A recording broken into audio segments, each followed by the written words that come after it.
Sa pagpihit ng panahon, ang hagupit ng La Nina at mga matinding pag-ulan naman ang ating binabantayan at pinaghahandaan.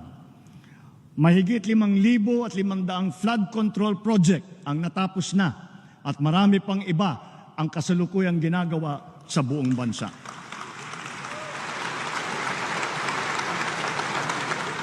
Isa na rito ay ang Flood Risk Management Project sa Cagayan de Oro River na magbibigay ng pangmatagalang proteksyon sa mahigit 600 ektarya ng lupa at 60,000 nating mga kababayan.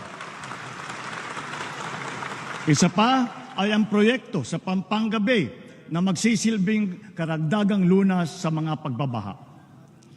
Noong Enero, inilunsad natin ang Kalinisan sa Bagong Pilipinas, kung saan pinakilos natin ang ating mga barangay upang maglinis sa kani-kanilang komunidad.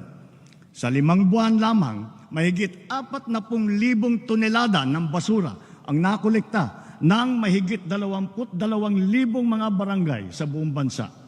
Inaasahan ko ang tuloy-tuloy na suporta ng mga lokal na pamahalaan sa paglilinis ng ating pamayanan.